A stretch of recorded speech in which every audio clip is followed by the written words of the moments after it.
አድማጭ ተመልካቾቻችን ፕሮግራሙ ቀይ መስመር ነው። ከኛ ጋር ስለሆናችሁ በጣም እናመሰግናለን።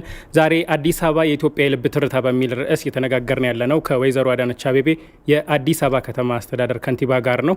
አሁንም ቆይታችን ይቀጥላል። አብራችሁን ቆዩ። እንግዲህ ያቋረጥ ነው አመራሮች የተለያዩ ቦታዎች ላይ ሄደዋል፣ ጠፍተዋል የሚባል ወሬ ተወርቶ ነበር። ግን የት ነው የሄዱት? በተጨባጭ እኛ የሰማነው ወደ ግንባር መሪዎችን ይዘው እንደሄዱ ነው የዘመቱትን ወጣቶችና ምን እያደረጉ ነው አሁን አመራሮች? ወደዛ ተልኳቸው ምንድነው? ተልኳቸውንስ በምን ያህል መንገድ እየፈጸሙ ነው? አመራር ከኔ የሚጀምር ከሆነ እኔ እናንተ ጋር ነው ያለሁት። ዋናዎቹ ትልልቆቹ ነሽ። የአዲስ አበባ አመራሮች ከ500 በላይ እንዘምታለን ብለው ከማዕከል እስከ ወረዳ ያሉት ተመዝግበዋል። ግን ሁሉንም በአንድ ጊዜ ማዝመት ብዙም አስፈላጊ ስላልሆነ ወደ 110 የሚሆኑትን ያክል አዝመተናል። ያሉት በየግንባሩ ነው። ከመከላከያችን ጋር እዚህ ብቻ ተቀምጠን አይደለም፣ በግንባር ሆነን ነው ሀገራችንን የምንከላከለውና እዛ ስንቅ ማቀበል ብቻ አይደለም ስራ፣ የማንቃት ስራ ላይ የተለያዩ በመከላከያ ውስጥ በጸጥታው ልምድ ያላቸው አሉ፣ ተቀላቅለዋል። ከመከላከያው ጋራ በግንባር ውጊያ ውስጥ ተቀላቅለዋል። ሌሎቹ ደግሞ አጠቃላይ በግንባር ላይ የሚያስፈልጉ ማንኛውንም መከላከያው እንድንደግፈው አለ ያለንን የሰጠንን ስራ ሁሉ ለመስራት ፈቃደኛ በመሆን በተነሳሽነት በሀገራዊ ወኔ ደስ እያላቸው እየዘመሩ ለሀገራቸው ዘምተዋል ማለት ነው። የት እነሱም ማየት የፈለገ ሰው እየመጣ እዚህ አይደለም መታየት ያለበት። ያመራር ማየት የፈለገው ወደ ግንባር ሄዶ ሊመለከታቸው ይገባል ማለት ነው። ምን እየሰሩ እንደሆነ እዛ በተግባር ያያቸዋል። መልካም እንግዲህ በተለያየ መንገድ አነሳ ነው አመራሩንም ባለሀብቱንም የህዝቡንም ምላሽ እና በአጠቃላይ በሀገሪቱ ደረጃ እየተደረጉ ያሉ ንቅናቄዎችን እንዴት ነው የምትመለከቷቸው? እናንተ የህዝቡን ምላሽ አጠቃላይ እንቅስቃሴው እንዴት ይመለከቱታል?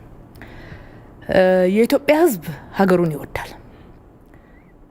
አይደለም ሀገር ውስጥ እዚህ ኢትዮጵያ ውስጥ ያለው አይደለም፣ በውጪ ያሉት ኢትዮጵያውያኖች ጭምር አንድ የሆኑበት ጊዜ ነው። ጥቃቅን ነገሮችን ወደ ጎን የተዉበት ኢትዮጵያዊነት አንድ ያረጋቸው ጊዜ፣ አንድ ሆነው በነሱ ሀገር እየኖሩ የተለያዩ እኛ ላይ ጫና እያደረጉ ያሉ ሀገራትን ዜግነት ይዘው ግን ኢትዮጵያዊነትን ከፍ አድርገው ሲቆሙ ከማየት በላይ የሚያኮራ ነገር የለም። መቼም እዚያ ዓለም ላይ እኮ ለእድሜ ልክ አልተፈጠርንም። አንድ ቀን ያው መሄዳችን አይቀርም። የሚቀጥለው ትውልድ ግን ይተካል። ሀገር ቋሚ ናት፣ ሰው ሟች ነው። ይሄንን ያገናዘበ ምላሽ ነው ኢትዮጵያውያኖች እየሰጡ ያሉት። ለንብረታቸው ሳይሰስቱ፣ ለህይወታቸው ሳይሰስቱ፣ ለልጆቻቸው የተለየ ነገር ሳያሳዩ ግንባር እየሳሙ መንትዮችን ጭምር ወደ ጦር ሜዳ እያዘመቱ ያሉበት እጅግ የሚደነቅ የሀገር ፍቅር። ሁልጊዜ ኢትዮጵያኖች ከድሮ ጀምሮ የሚባል ነገር አለ። ሀገር ስትነካ፣ ሀገር ላይ ጫና ሲፈጠር ሁልጊዜ ልዩነት የሚባል ወይም ደግሞ የተለያዩ ጥያቄዎችን አራክፎ ይተዋል። ሀገርን ከፍ አድርጎ ይይዛል፣ ራሱንም ይሰጣል፣ ያለውን ነገር ይሰጣል። ይሄንን አሁንም ያየነው በእኛ ትውልድ።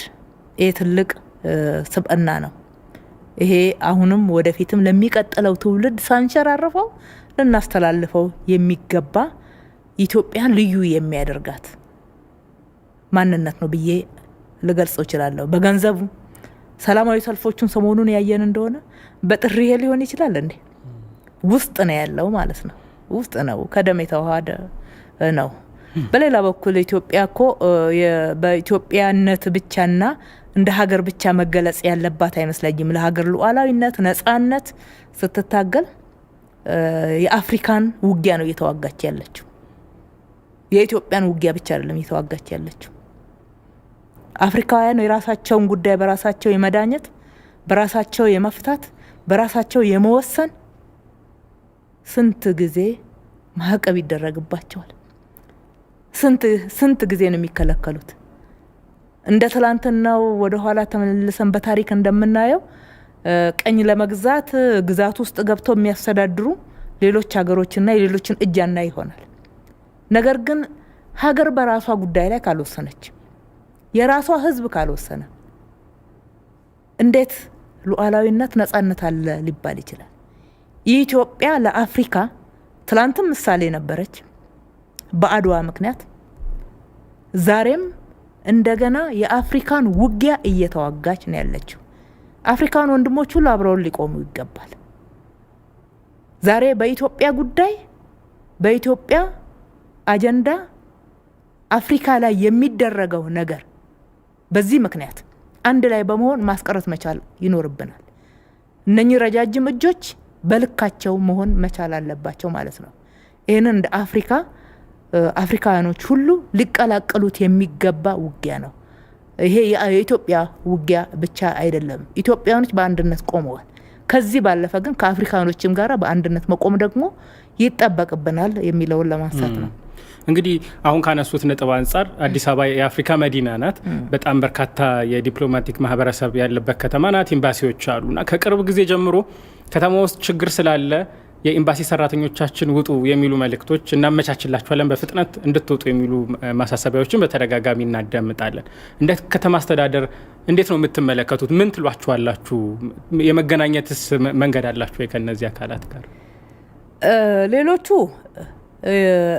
የአፍሪካ ሀገራት ላይ ንቀት ያላቸው አፍሪካውያኖች በራሳቸው ጉዳይ ራሳቸው መወሰን እንዳይችሉ ማድረግና ሁሉ ጊዜ በተጽዕኖ ፈጣሪነት የተለያዩ ድጋፍ እየሰጡ የአፍሪካን ተፈጥሮ ሀብት መበዝበዝ የለመዱት አካላት ቢያደርጉ ምንም አይደንቅ። አንዱ ስልታቸው ስለሆነ ሌሎች ሀገሮች ላይ እኮ አድርገዋልና አዲስ ነገር አይደለም። ያንኑ ባህሪ ነው ኢትዮጵያ ላይ ይዘው የመጡት። አላማ አላቸው። አንዱ ማደናገሪያ ነው። ልክ እኛ ትጥቃችንን ፈተን በቃ ሁሉ ነገር አለቀ፣ የዚህ ኢትዮጵያ ላይ የተባበሩት በተለያየ መንገድ ኢትዮጵያን ውጊያ የገጠሟት አካላት አሸነፉ ተብሎ ፍርክስክሳችን እንዲወጣ አንዱ ስልት ነው ብዬ ነው በግሌ የምረዳው። ያንን ለማድረግ ነው፣ የማሸበር አካል ነው። አፍሪካኖች ግን መጠንቀቅ በጣም ያስፈልጋል። ቅድም እንዳልኩት የአፍሪካኖች የምንበለጽገው ስንተባበር ነው፣ በጋራ ስንቆም ነው። ነጻነታችንን ጉዳያችንን በጋራ ተባብረን ይዘነው አብረን በወንድማማችነት ስንቆም ነው።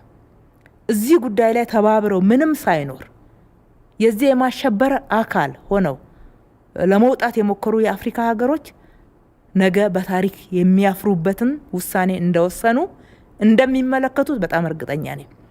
በአፍሪካ የወንድማማችነት መድረክ ላይ እንደሚያፍሩበት እርግጠኛ ነኝ። ማድረግ የሌለባቸው አንዳንዶች አድርገዋል። ሌሎቹ ግን ከኢትዮጵያ ጋር ብለዋል፣ ድምጻቸውን አሰምተውናል። በዚህ ሰዓት አለን ከጎናችሁ ብለው እየመጡ እየጎበኙን ያሉት። ግንኙነት አለናው ከዓለም አቀፍ ተቋማት ውስጥ ካሉት ጋራ በተለያየ ኤምባሲዎች ውስጥ ከሚሰሩት ጋራ እንደ ኤምባሲም ደግሞ እንደ ሀገርም በውጭ ጉዳይ ሚኒስቴር በኩል የሚያገኙት እንዳለ ሆኖ መቀመጫቸው እንደመሆኗ ከአዲስ አበባ አስተዳደር ጋራ ግንኙነት እናደርጋለን። ያበረታቱናል፣ ምክሮችን ይሰጡናል። አብረናቸው ነው ያለነው የሚለውን ድምጽ በብዛት ሰምተናልና ይሄ ተገቢ ነው ላለውኝ ይህንንም ማበረታታት ተገቢ እንደሆነ ማንሳት ወዳለሁ። እንግዲህ ብዙ ስራዎችን እየሰራችሁ ነው ከጦርነቱ ጋር የተያያዘ እንግዲህ መደበኛ ስራዎች አሉ። ከሱ ተጨማሪ ነው ይሄ ስራ እየተሰራ ያለው። በእርግጥ የሀገር ህልውናን ማዳን አሁን ላይ ዋነኛ ስራ አለ።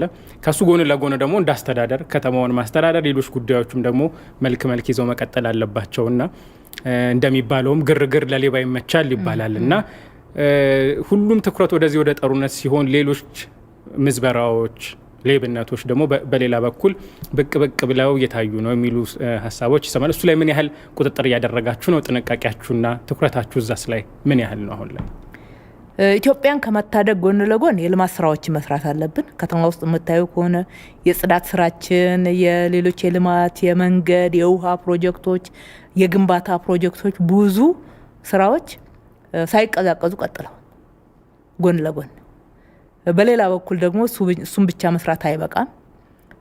ንብረቶቻችንን ሀብታችንን ግርግር ለሌባ እንዲሉ እንዳነሳኸውም እንዳይሆን ደግሞ ጥንቃቄ መደረግ አለበት። ስለዚህ አደረጃጀት ፈጥረን ነው የምንሰራው። እኔ አጠቃላይ የከተማውን የጸጥታ የሰላም የደህንነት ስራን እመራለሁ። በፖለቲካ አጠቃላይ ህዝብ ላይ የማስገንዘብ ሌሎችን ደግሞ አንደኛውን ዘርፍ በድርጅት ጽህፈት ቤት በኩል እንዲመራ ተደርጓል። በአንዱ በምክትል ከንቲባ ደግሞ አጠቃላይ አገልግሎቶች የመደበኛ ስራን በተመለከተ መዝረክረክ እንዳይኖር እንደሌላ ጊዜ ሁላችንም ትኩረት ሰጥተን እዛ ላይ መስራት ባንችል እንኳን ክፍተቶች ተፈጥረው ነገ ለሌላ ችግር እንዳይዳርጉን ስራም ካልሰራን ሙሉ ካቆምን ነገ ሌላ ችግር ይመጣል። ስንቅም ያስፈልጋል። እየሰራን እየበላን ነው የምንሰራውና ያ ስራ መሰራት አለበት። በሌላ በኩል ደግሞ ንብረት ከተዘረፈ ያሉን ሀብቶች ከተዘረፉ ሌላ ችግር ነው። ይህንንም የጀመርነውን ጦርነትን በውጤታማነት ለማጠናቀቅ ሀብት እኮ ያስፈልገናል። ስለዚህ ሀብታችንን መቆጣጠር መቻል አለብን። እዛም እዚህም በተለይ ከመሬት ጋር ተያይዞ እየገጠሙን ያሉ ችግሮች አሉ ማለት ነው። መሬት መውረድ፣ መሬት ህገወጥ ግንባታ እየተሰራባቸው በብዙ ቤቶች እያገኘን ያለ ነው። ተመልሰው እሱን ለማፍረስ ወይም ደግሞ ለማስተካከል በሚካሄድበት ጊዜ የተለመደው ጩኸትና ማወናበጃዎችን ለማንሳት ይሞከራል። ይሄ ግን በፍጹም ሊሆን አይችልም። ማንም ይሄንን ሊያዳምጥ የሚችል የለም። መቆጣጠር አለብን። የህዝብ ንብረት ነው፣ ማስተዳደር ግዴታ አለብን። ክፍተቶች ቢያጋጥሙን እንኳን ወዲያውኑ ለማስተካከል ደግሞ በእርግጠኝነት ጥርሳችንን ነክሰን እንሰራለን። አጋጥሞ እንኳን አሁን መረጃው ሳይደርሰን ብናልፈው በምንም አይነት ነገ ህጋዊ ሆኖ ሊቀጥል እንደማይችል ማወቅ አለባቸው። ሰዎች ባይታለሉ ኢትዮጵያ ታሸንፋለች፣ ሀገር ይረጋጋል። በዚህ ሰዓት ከዛም ከዚህም አንድም ደግሞ አሁን ልክ እንደ መነገጃ ነገር ለሰርጎ ገቦችም ለጸጉረ ልውጦችም ክፍተት ለመስጠት የሚፈለገው በተፈናቃይ ስም በተፈናቃይ ነን ብለው በተለያየ መንገድ መጥተው የተያዙ ሰዎች አሉ። አካባቢያቸውን ይናገራሉ። መታወቂያቸውን አምጡ ሲባሉ መታወቂያ የላቸውም። አካባቢያቸውን በኋላ መለየት ችለናል። ተይዘዋል። አሁን እስር ቤት ነው ያሉት። አንድ ሚኒባስ ሞልተው የመጡበት ሁኔታ አለ። ይሄ ኮከብ የሌለውን የኢትዮጵያ ባንዲራ ለማደናገር እሱን ለብሰው ከወሎ ተፈናቅለን የመጣ ነው አሉ። ግን የትግራይ ወጣቶች ሆነው አግኝተናቸዋል። በዚህ ሰዓት እንዲህ ማደናገር ለምን አስፈለገ? ሌሎቹ ደግሞ መሬትን በመሸጥ ምን በማለት ኑ እዚህ አካባቢ ሰፈር መመስረት ይቻላል የሚል እንቅስቃሴዎች ሁሉ የሚያደርጉ ሰዎችንም ደግሞ ህዝብን እያታለሉ ገንዘብ እየተቀበሉ የሚያሰሩ ሰዎች አሉ። ይሄ ከባንዳነት ተለይቶ አይታይም ለኔ። በዚህ ሰዓት ሀገር ላይ ሌላ ወንጀል መስራት፣ ሀገርን ለመዝረፍ መሞከር፣ በተለያየ መንገድ ሌብነትን ለማስፋፋት መሄድ ከጁንታው ኃይል ጋራ እንደመተባበር ከሸኔ ጋራ እንደመተባበር የሚያስቆጥር ነውና ወደ ኋላ አንልም። ሚዲያዎችን በዚህ አጋጣሚ የአዲስ አበባ ህዝብ ማንኛውም ማህበረሰባችን ለሀገር የሚቆረቆር ይህንን ጊዜ ተገን አድርገው ሀገርን ለመዝረፍ የአዲስ አበባን መሬት ለመቀራመት እየሮጡ ያሉትን አካላት እንዲያጋልጡ ነጻ የስልክ መስመርም አለን። በመስሪያ ቤታችንም ጥቆማዎች ይዘው ከመጡ በየወረዳም ከሰጡ ክትትል አድርገን የምናስተካክል መሆኑን በዚህ አጋጣሚ ማረጋገጥ እወዳለሁ። ጥሪም ማድረግ እፈልጋለሁ። እንግዲህ ከሱ ጎን ለጎን አንዳንድ ሰዎች የሚያነሷቸው ጥያቄዎች አሉ። በጣም የተወሰኑ ሰዎች የሰላም አማራጭ ጉዳዮች መታየት አለባቸው፣ ጦርነቱ መቆም አለበት እዚህ ጋር ብለው ሀሳብ ለእናንተም ጭምር እንደሚያነሱላችሁ እንሰማለን እና እናንተ እንዴት ነው የምትመለከቱት እነዚህን ጥሪዎች? ኢትዮጵያ መቼ የሰላም አማራጭን ዘግታ ታውቃለች? ከመጀመሪያው ጀምራ እኮ እናቶች ሳይቀሩ የፖለቲካ አመራሩ ይቅር እናቶች ሳይቀሩ እኮ አንጥፈው ለምነዋል። አባቶች ተልከው ሄደው ለምነዋል እኮ። እኛ እዚህ በራችንን ዘግተን በምናደርገው የፖለቲካ ውይይት እስከማይመስል ድረስ ማሾፊያ በሽምግልና ነው እንዴ? በይቅርታ በምረት ይሄ ቤተክርስቲያን መሰላችሁ እንዴ እየተባለ ቃሉ ጭምር የማይረሳ እባካችሁን በሰላም ሀገራችንን እናስተዳድር። ይህንን ህዝብ ከችግር እንዲጨመርበት አናድርገው። ኃላፊነት ይሰማል። ያለፈው ጥፋት ነው። ጥፋት መሆኑን ከተማመን ይበቃል፣ እንለፈው። የፊታችንን በምህረት በይቅርታ በፍቅር እንሻገር። ከፊታችን ያለው ጊዜ ይበልጣል። እሱ ላይ ትኩረት አድርገን እንስራ ተብሎ ተጠይቋል። የሚፈልጉትንም ነገር በይፋ እንዲያቀርቡና በይፋ ንግግር ተደርጎበት ህጋዊ በሆነ አካል በሆነ መንገድ መለያየት እንደሚቻል በህዝብ ተወካዮች ምክር ቤት፣ በፌዴሬሽን ምክር ቤት ይፋ በሆኑ ለሚዲያ ይፋ በሆኑ መድረኮች ሁሉ ተደርጓል። ይህ አልበቃ ብሎ ነው እንዳለ ሄዱ ወደ ትግራይ ተሰብስበው። ማንም የነካቸው የለም። አንድ ሀገር እስከማንመስል ድረስ መግለጫ ሲያወጡ፣ መንግስትን ተሳድበው ሲያሰድቡ፣ ያ ሁሉ ወደ ጦርነት እንዳንገባ የተደረገ ትዕግስት እንጂ ስርዓት ማስያዝ ከባድ ስለነበረ አልነበረም። ህግና ስርዓት ውጪ መሆኑ ስላልገባን አልነበረም። ግን ምን እንደሚፈልጉ ስለገባን ይሄ መንግስት ልፍስፍስ ሆነ ብሎ በተለያየ መንገድ የሚተች አካል እያለ እንኳን ነው ለሀገር ሰላም ሲባል እነዚህ ሰዎች ወደ ጦርነት ሊገፉን ነው። ግጭት እንዲፈጠር ነው የሚፈልጉት። ግጭት እንዳይፈጠር ማንኛውን መስዋዕትነት ከፍለን እናስቀር ተብሎ ያን ሁሉ እንደፈለጋቸው መግለጫ ሲያወጡ፣ ሲሳደቡ፣ ሌሎች ነገሮች ሲያደርጉ ገንዘብ ይላክ ነበር፣ ከዚህ ድጋፍ ይደረግ ነበር፣ መሰረተ ልማቶች እንዲሰሩ እንደው ተቀራርቦ ለመስራት ጥረት ይደረግ ነበር። ስብሰባ ተጠርቶ አንመጣም በሚባል አንድ ሀገር ሆነ በአንድ አስተዳደር ተሆኖ ማለት ነው። ይሄ ሁሉ ይደረግ ነበር። ከዛም እኮ አልፎ የኢትዮጵያ መንግስት የአንድ ወቅት ላይ የሰሜን እዝን ወደ መሀል ሀገር ለመሳብ ጥረት ሲያደርግ የተፈጠረውን ነገር እናስታውሳለን። ህዝብ አውጥተው ወጣቶችን አስወጥተው እሺ መከላከያን የሚያክል ነገር እሺ ለሰላም ሲባል ይቆዩና እንነጋገር ተብሎ ቆየ። ይባስ ብለው ወደ ማስከዳት ሄዱ። መከላከያን እንዴት እንዳደራጁ ስለሚያውቁ መከላከያን ማስከዳት የሚችሉትን ያህል ቢያስከዱ ኢትዮጵያ ማፍረስ እንደሚቻል አለሙና አስከዱ። የተረፈውን ክደው ከነሱ ጋራ መቆም እንዳለባቸውና ወደ ኢትዮጵያ መተኮስ እንዳለባቸው ትዕዛዝ ቢሰጧቸው አህኛ ኢትዮጵያ ወታደር ነው የፖለቲካውን በፖለቲካ ጨርሱ ስላሉ አጋድሞ አረዷቸው። በተኙበት ኑን ጋብዛችሁ ብለው እኮ ትጥቅ አስፈትተው ነው ቦምብ የወረወሩባቸው፣ ከጀርባቸውም ከፊታቸውም የወጓቸው። ያ ሁሉ ሆኖ በዚህ ምክንያት የተረፈው የኢትዮጵያ መከላከያ ሰራዊት ካለበት መጥቶ ተደራጅቶ ከመቀሌ አስወጥቷቸው የተንቤን በረሃ ውስጥ ካስገባቸው በኋላ አጠቃላይ ህዝቡን በጥላቻ በተለያየ መንገድ ሰብከውት ለረጅም ዘመን የተሰራውም ነገር እንዳለ ሆኖ እዛ ላይ ደግሞ ተጨማሪ የጥላቻ ስራዎች ሲሰሩ ቆይተው እንትኑን የህዝብ አደረጉት። ጦርነቱን ወደ ህዝብ እንዲቀየር ሲያደርጉት መከላከያ በተለያየ ቦታ ላይ አላስፈላጊ መስዋዕትነት ሲከፍል ሰላም ይውረድ። የትግራይ ህዝብ 1 አመት ሙሉ ተረዳ። ከዚህ በላይ መቀጠል የለበትም። አሁን አርሶ ይብላ፣ የተናጠል ተኩስ አቁም እናድርግ ብሎ እኮ መከላከያውን አስወጣ የኢትዮጵያ መንግስት። ምንድነው ለሰላም እጅ መዘርጋት ከዚህ በላይ? ይሄንን የሚሉ ሰዎች ወይ በየጊዜው እየሆነ ያለውን ነገር ይረሱታል፣ አሊያም ደግሞ አውቀው ነው እንጂ ጠፍቷቸው አይመስለኝም። ለሰላም የከፈልነው ዋጋ ቀላል አይደለም። ጦርነት አውዳሚ ነው። ጦርነት አንፈልግም ብለን በብዙ መንገድ ወትውተናል ብቻ ሳይሆን ዝቅ ብለን ለምነናል። አልተቻለም፣ ግድ ሆነ። እንግዲህ ለሁሉም ጊዜ ያለው የሚባል ብሂል አለ። ለሰላምም ለመጠየቅ እያንዳንዱ ጦርነት ውስጥ ደግሞ ውጣ ውረዶች አሉ። አሁን ያለንበት ምዕራፍ ላይ ደርሰናል። በዚህ ምዕራፍ ላይ ምን መደረግ ነው ያለበት? ለህዝቡ ምን መልእክት አለው? እንግዲህ እናት ሀገር አንድ ናት። እኛ ያለችን ሀገር ኢትዮጵያ ብቻ ናት። ተለዋጭ ሀገር የለንም። ሀገራችንን መከላከል አለብን። በነጻነት ደግሞ ካልኖርን ኑሮ አይሆንም። በነጻነት ካልኖርን ከዚህ በፊት ያልተለማመድነውን ኢትዮጵያኖች ያልኖርንበትን ህይወት ልንኖር አንችልም።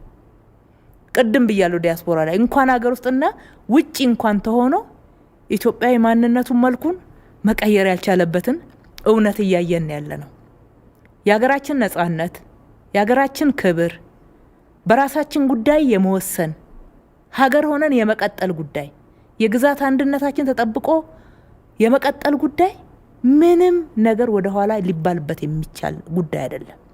ይሄንን ማስቀጠል አለብን። ይሄንን ለማስቀጠል ኢትዮጵያውያን ማንኛውንም መስዋዕት መክፈል አለብን። ሁሉም ኢትዮጵያዊ ይሄንን እውነት መረዳት ያለበት። ያለ ሀገር ኢትዮጵያዊነት የለም፣ ያለ ሀገር ህልውና የለንም። ተገዝተን መኖር አለመን በቃ መኖር እኮ አንችልም። ስለዚህ ነገ ጉዳዩ መጥቶ ችግሩ መጥቶ እያንዳንዳችንን ሊያንበረከከን ሲጥር ያልለመድነውን መንበርከክ ስለማንችል ያኔ ከመሞት ዛሬ መስዋዕትነት ከፍለን የኢትዮጵያን ሉዓላዊነት ነጻነት ተጠብቆ ማንኛውም አካል ከኢትዮጵያ ጋር የሚያደርገው ግንኙነት ነጻነቷን ሉዓላዊነቷን የጠበቀ እንዲሆን የማድረግ ኃላፊነት አለብን። ስለዚህ ኢትዮጵያን አንድ መሆን አለብን።